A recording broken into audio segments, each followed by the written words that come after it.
Hello, my friends. It's Morah Marisol, and I'm here to talk to you about the weekly Parsha. This week's Parsha is called Vayakhel, and this is how we spell it. Vav, Yud,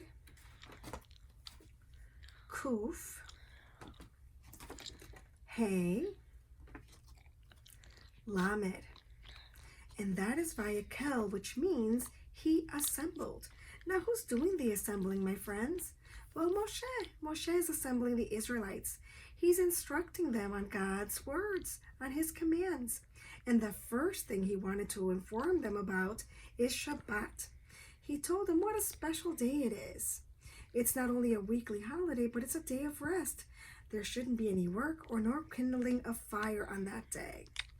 But also, he needed the people's help. Moses was given the job of creating or building a tent of meeting.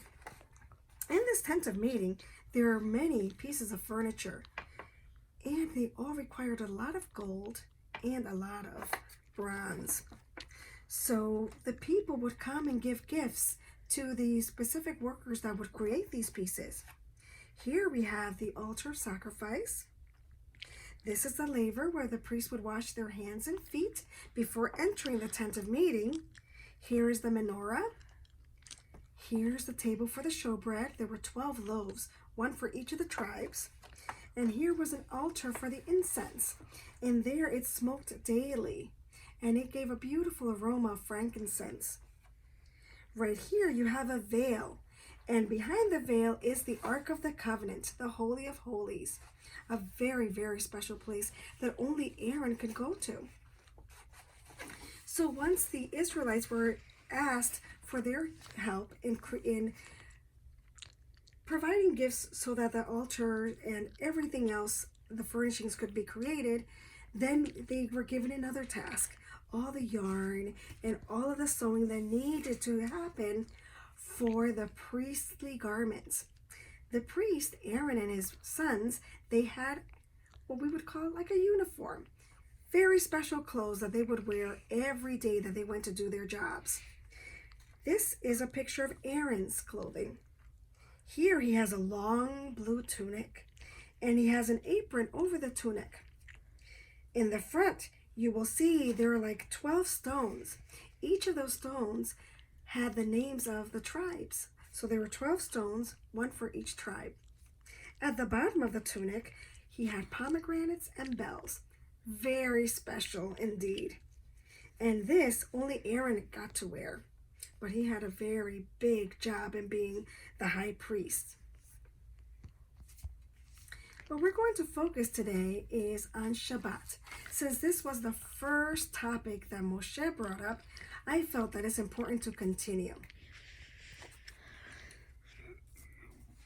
But we have little Sammy to help us. Hi, Sammy. Can you say hello to our friends? There's Sammy saying hello. He is so happy to be here because he wants to share his story of his first Shabbat. Let's see.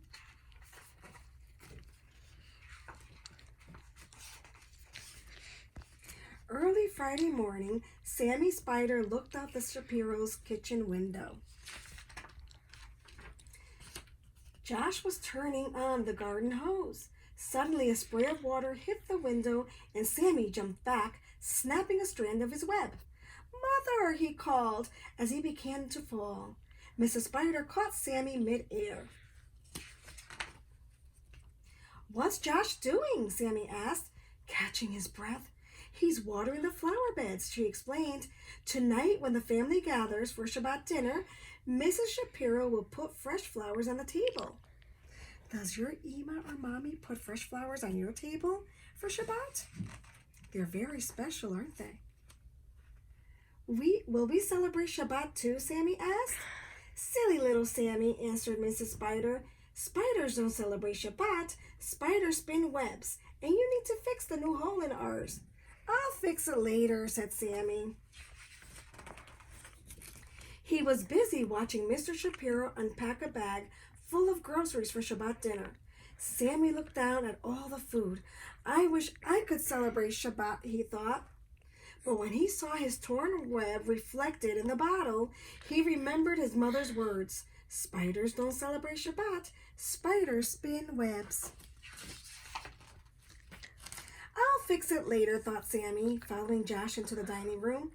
Josh put the bottle of wine on the table. He took out the Kiddush cups and candlesticks and put them next to the wine. He put candles into the candlesticks. The tablecloth reminded Sammy of a huge spider web, and he remembered the hole in his web. I'll fix it later, he thought.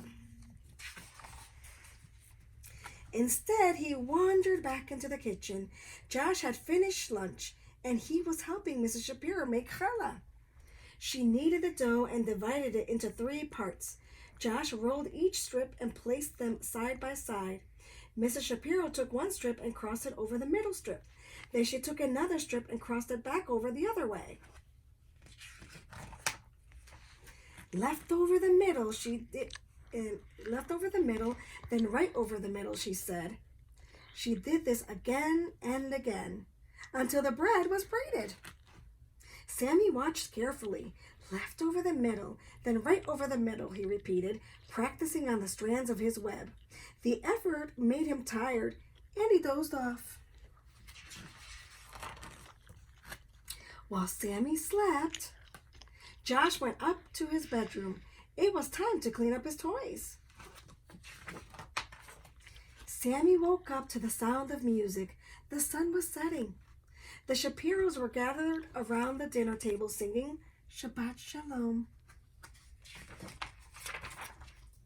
I wish I could celebrate Shabbat, Sammy thought, as he watched Mrs. Shapiro light the candles and recite the blessing. Everyone sang the blessings over the wine and challah. Mrs. Spider crawled over to Sammy and gave him a hug. My goodness, you fixed our web, she exclaimed. To his surprise, Sammy saw that the web had been neatly braided, just like a Shabbat challah.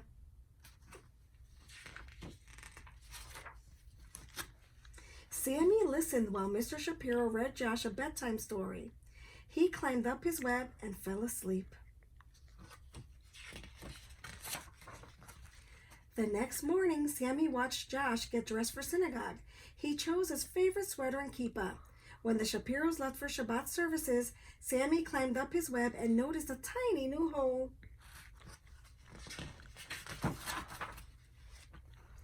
I wish I could celebrate Shabbat, he told his mother, but I guess I need to fix our web again. I remember how. Left over the middle, right over the middle, he said. I guess I'll do it now. Oh no, smiled Mrs. Spider. Shabbat is the day of rest. You can fix it later. The end. Well, thank you, my friends, and I hope your Shabbat is very special.